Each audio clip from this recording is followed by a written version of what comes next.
là, j'avais jamais pensé à ça, mais ça veut dire que quelqu'un, par exemple, qui a l'ascendant sur une autre personne, dans le cadre professionnel, par exemple, et qui va utiliser son statut dans le cadre de l'entreprise pour obtenir des faveurs sexuelles d'une autre personne, on peut considérer qu'elle est perverse.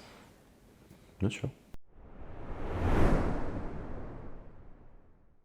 Bonjour, je suis Yacine de Body Attitude. Voici la dernière partie de nos entretiens avec le Dr Pavageau. J'espère que ça va vous plaire. Pensez à vous abonner, à cliquer sur la cloche. C'est parti.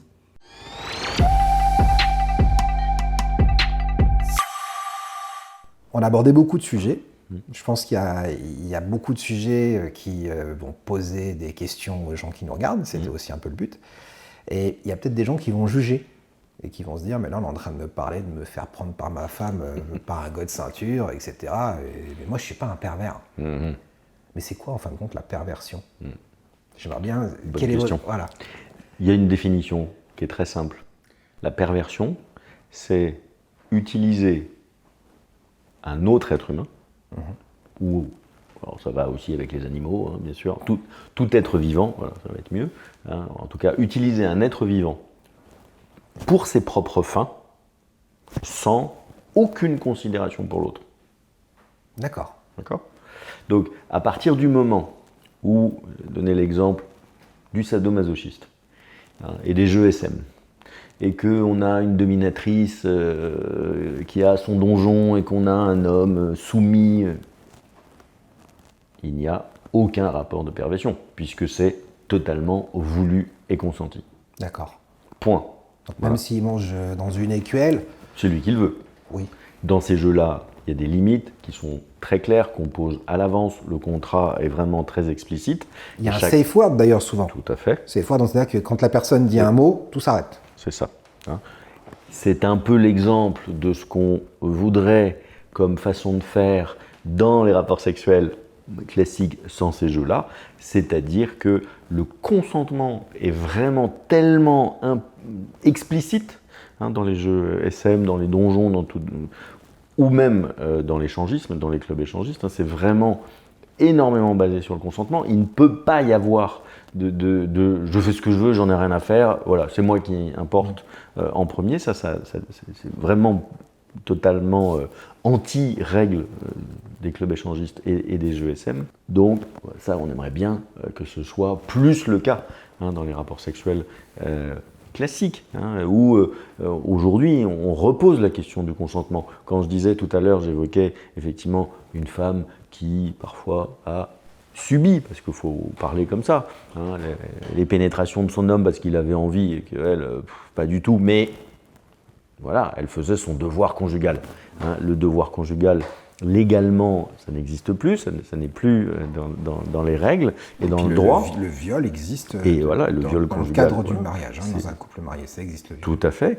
Et ces notions fines et complexes, bien sûr, elles sont importantes à intégrer. Et donc la perversion, là, ce serait, par exemple, on l'a typiquement de l'exhibitionniste qui, pour son plaisir qu'il a envie de se donner, va se mettre n'importe où devant des gens qui n'ont rien demandé, à qui il ne demande pas le consentement, et voilà, il va montrer ses parties génitales. C'est vraiment les exemples macro et majeurs, mais la perversion, c'est ça. Donc à partir du moment, évidemment, si vous utilisez un animal, il n'a rien demandé, il n'y a pas de consentement, évidemment, c'est considéré comme de l'ordre de la perversion, parce que vous utilisez un autre à qui la parole n'est pas donnée et il ne peut pas y avoir de consentement. Et tout acte que vous allez faire en utilisant l'autre comme un sextoy, dans la perversion, il y a la question d'objectivation, c'est-à-dire qu'on fait de l'autre son objet. Je vais utiliser ma femme comme une vaginette, je vais utiliser ma femme comme un sextoy. J'ai envie, voilà, je te demande pas, voilà, oui, c'est bon, et en 3 minutes c'est fait. Toutes ces questions-là, effectivement, ça c'est de la perversion. D'accord. À partir du moment où on utilise l'autre à ses propres fins, sans avoir demandé l'autorisation.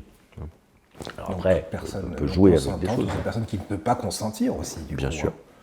que ce soit une personne trop jeune ou même pas forcément pas une personne, sous-entendu des animaux, parce que tout existe, hein, voilà, c'est ça. ou une personne handicapée aussi, ça peut être donc du coup. Oui, évidemment, hein, toute personne en état de faiblesse hein, qui n'est pas en capacité d'exprimer clairement sa pensée ou son désir, on le sait que ça arrive, oui, c'est de la perversion d'utiliser quelqu'un pour avoir du plaisir personnel sans en avoir rien à faire de l'autre. Ça, c'est de la perversion. Donc ça veut dire en fait que, là j'ai jamais pensé à ça, mais ça veut dire que quelqu'un, par exemple, qui a l'ascendant sur une autre personne, dans le cadre professionnel par exemple, et qui va utiliser son statut dans le cadre de l'entreprise pour obtenir des faveurs sexuelles d'une autre personne, on peut considérer qu'elle est perverse. Bien sûr. Et puis aujourd'hui, on a cette grande question du pervers narcissique. Hein, oui, il y a ça aussi. Bon, qui est encore autre chose, mais c'est pour dire qu'en tout cas, on utilise l'autre à ses propres fins. Le pervers narcissique, il va y avoir la même chose au bout. Hein. C'est en faire ma chose, mon objet. En gros, c'est ça. Hein, c'est en faire ma chose et mon objet. Donc ce qui veut dire en fait que le mot pervers, qui peut être utilisé par des gens qui vont être justement dans le jugement en disant deux hommes qui s'embrassent dans la rue ou deux femmes qui se tiennent par la main, ça n'est pas pervers puisque les deux personnes sont consentantes. Ça n'est pas une perversion. Dans ce qu'elles pratiquent. Aujourd'hui, légalement, il y a un mot, il y a une définition, ça a un cadre et point. Hein, c'est juste, on va dire, une variation de la normativie, de la statistique. Mais c'est important, c'est très important de le spécifier et de clarifier là-dessus, parce que en fin de compte, il y a beaucoup de gens qui utilisent ce terme sans vraiment savoir ce que ça veut dire. C'est des pervers. Non, deux hommes qui s'embrassent, c'est pas pervers. Et utiliser l'anus pour avoir du plaisir sexuel, ce n'est pas une perversion, puisque c'est que vous en avez envie si vous le faites, hein, et ça n'est pas pervers pour autant. Alors après, on peut dire c'est sale, parce qu'on passe par l'anus, ça, on peut peut-être l'entendre, mais bon, il y a des façons de le régler. Ouais. Et puis, surtout, chacun fait ce qu'il veut, dans sa vie privée, dans son intimité, avec le consentement de son ou de sa partenaire, à partir du moment où c'est votre sphère à vous. Tout à fait. Où est-ce que ça va aller ennuyer ? On l'a beaucoup entendu dans d'autres sujets, mais en quoi moi, je suis indisposé par le fait que deux hommes s'embrassent ou que deux hommes se sodomisent. Ça ne m'enlève rien à moi. Déjà, ça ne me regarde pas, et surtout, qu'est-ce que ça m'enlève à moi ? C'est ça.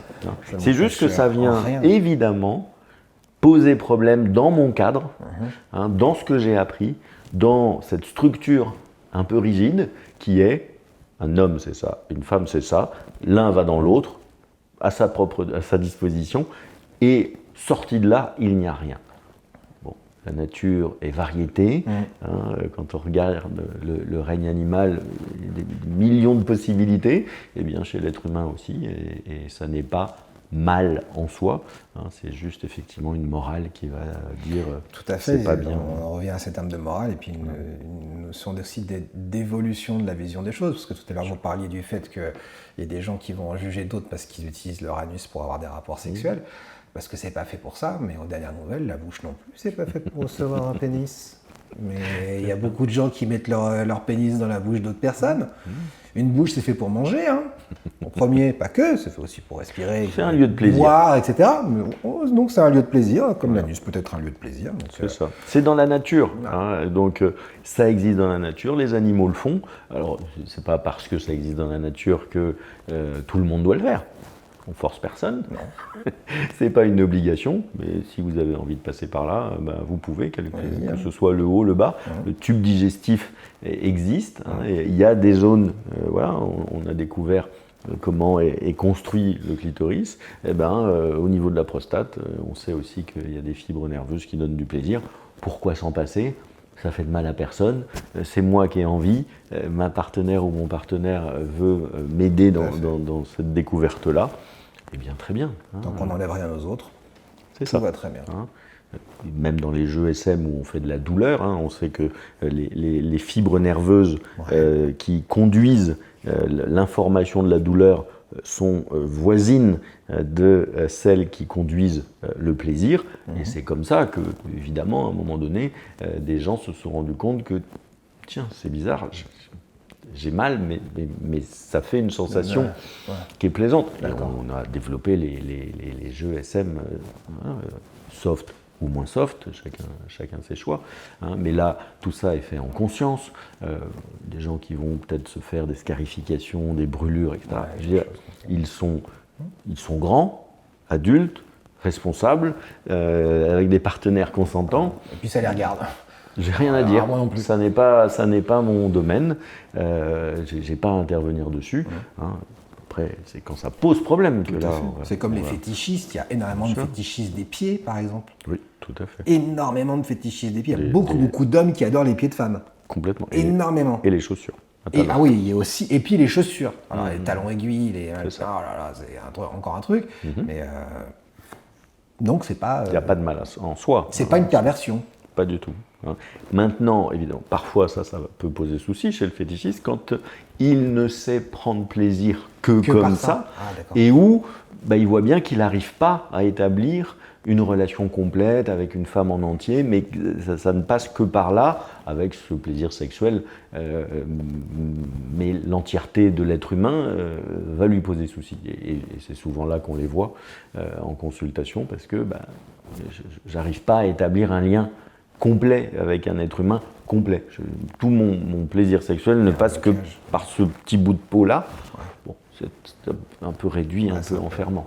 Ou ça peut aussi être, on va pas faire toute la liste, mais il y a aussi les différents types de tissus. Tout à fait. Comme le cuir, ou il y a quoi d'autre encore? Il y a le latex. Il y en a plein, c'est vrai. Il y a tout dans la nature, concrètement.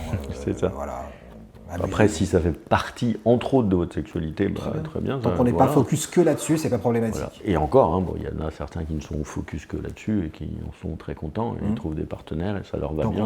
Tant qu'on s'épanouit, je vais dire s'évanouit, tant qu'on s'épanouit, ne vous évanouissez pas. Mais tant que vous vous épanouissez là-dedans et que vous êtes heureux et que vous ne sentez pas ça comme étant un poids, c'est ça. Vous n'êtes pas frustré par rapport à ça. Donc, et que votre partenaire, si consentant, voilà. Ça bien sûr, mais en plus que le ou la partenaire, sur le long terme, il trouve aussi son contentement, rien à dire. D'accord, super. C'était important de préciser tout ça et de clarifier. Merci beaucoup.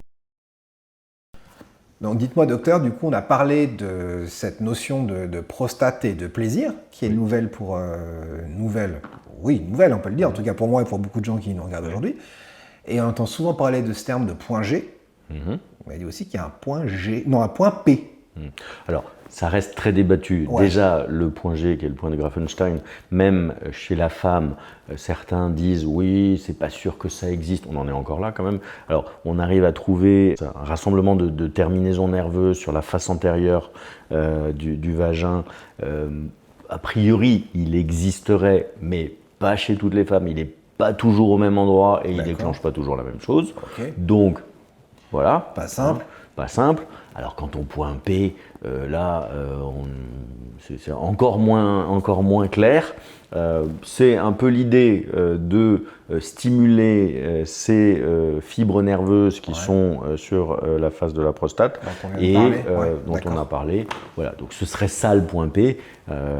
C'est pas une zone prédéfinie, etc. Et donc pas clair chez tout le monde non plus. Donc du coup, c'est ce qu'on disait tout à l'heure. Du coup, c'est pas universel. Non. Donc il y en a certains des petits chanceux qui vont l'avoir. Et puis d'autres qui ne l'auront pas du tout, ou d'autres chez qui il faudra fouiller et chercher. C'est comme la sensibilité, lorsque vous avez des gens plus sensibles et d'autres moins sensibles, je vais faire ça, aïe, et puis d'autres, là je sens rien. Des gens qui vont s'ouvrir le bras et j'ai rien senti. Et puis d'autres, on peut absolument pas les éclairer, que ça fait mal. Donc c'est une question de sensibilité nerveuse. Donc c'est propre à chacun, il faut aller explorer pour savoir. C'est vrai, c'est comme, pour rester dans le cadre aujourd'hui donc du plaisir et de la sexualité, c'est comme les tétons. Tout à fait. Il y a des personnes, autant hommes que femmes. Alors, je ne sais pas s'il y a plus de femmes qui sont sensibles aux tétons que les hommes, ou si chez les femmes c'est universel ou pas du tout. C'est pareil. Pas pareil. Il y a des femmes qui disent qu'elles ne ressentent rien. Ça ne fait pas grand-chose, quoi. Donc après, ça peut être construit aussi, c'est-à-dire que ça aussi, on sait que c'est des questions de fibres nerveuses quand on est un fœtus et qu'on grandit, ça va partir d'ici, ça remonte là, et donc du coup ça peut être des zones sensibles, mais pas chez tout le monde, et donc il y a des femmes qui disent moi ça me fait pas grand-chose, mais aussi la stimulation de ces zones de manière répétée sur du long terme peut créer ce qu'on appelle une intégration corticale, c'est-à-dire qu'à force de stimuler une zone et ça va finir par envoyer le message au cerveau de tiens ça devrait être bon, tiens ça devrait être bien et donc je vais y prendre un peu plus de plaisir. Donc si on en prend, alors pas du tout, zéro, bon, voilà, c'est rare que ça vienne, mais si on est un peu sensible mais pas plus, ça peut s'augmenter justement en le stimulant, en restant doux, gentil, c'est pas en faisant,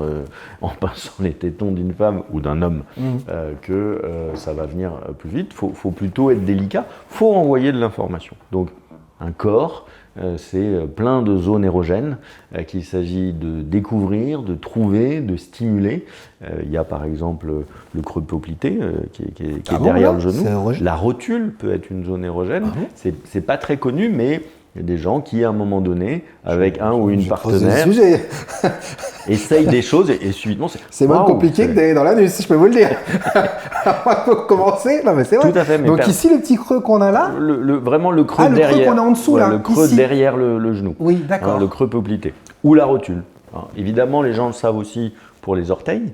Des gens qui ont des orteils sensibles et ça peut être vraiment très très érogène et excitant. D'accord. Et puis il y en a d'autres où c'est construit de moi j'aime pas les pieds, je veux pas, faut pas me toucher. Après il y a les chatouilles, bien sûr, ça vient aussi, c'est qu'on est trop sensible. Voilà, donc un corps humain, le sien ou celui de son ou de sa partenaire, c'est à explorer. D'accord, donc j'ai encore appris un truc là. Le creux de poplité. Le creux poplité. Le creux poplité. Le creux poplité. D'accord. Oui. Bah écoutez, merci beaucoup parce que j'ai appris quelque chose. Alors, ou la rotule qu'on doit appeler patella, qui ne doit plus s'appeler rotule, mais patella. Et donc ici, sur cette zone-là, voilà, au niveau de la peau. Tout à fait. Il faut faire quoi? Il faut masser, il faut lécher, il faut titiller. Allez-y, tout ça. Bah écoutez, pour le moment, je ressens rien du tout. Hein. Les oreilles, souvent, les oreilles, j'ai déjà entendu, ouais. Les oreilles, souvent, c'est très sensible. Ouais. Ici, au niveau du cou. Ouais, c'est vrai, c'est vrai. Bah, c'est pour ça que quand on est ado, on se fait des gros suçons quand on est ado. C'est ça. Mais toute la colonne vertébrale, il faut s'explorer. Il y a beaucoup d'endroits, en fait. Voilà. Il n'y a pas que le pénis et l'anus et le vagin et le... Enfin, c'est ce que vous voulez, quoi. Je pense qu'il y a... Comme on disait, tant que vous n'êtes pas pervers, donc vous ne profitez pas de l'autre sans lui demander son avis, vous faites ce que vous voulez. Bah, c'était très instructif, ça, en tout cas, sur les oreilles et sur la rotule. Voilà. La patella. Merci beaucoup, docteur. Avec plaisir. Nous arrivons donc à la fin de notre entretien avec le docteur Pavageau. J'espère que ça vous a plu, que ça vous a intéressé. L'objectif, c'était vraiment de vous apporter une information concrète, aussi de vous ouvrir l'esprit. Et nous nous retrouvons bientôt avec une autre vidéo, peut-être une troisième vidéo avec le docteur Pavageau. Je sais pas, qu'est-ce que vous voulez? Ouais. Il y a de la matière en général. Il y a de la matière, il y a beaucoup de choses à dire sur la sexualité. Donc si ça vous a intéressé, et même si ça ne vous a pas intéressé, mettez des commentaires. Dites-nous les choses qui vous ont interpellé, les questions que vous avez. Vous pouvez aussi me les envoyer par mail, yassine@bodyattitude.fr. Et nous nous retrouvons bientôt pour une autre vidéo. Il y a des vidéos de blocs qui arrivent, qui sont super intéressantes. Vous verrez ça. Et puis nous, on se dit au revoir et puis à bientôt. À bientôt. Merci docteur. Au revoir. Au revoir.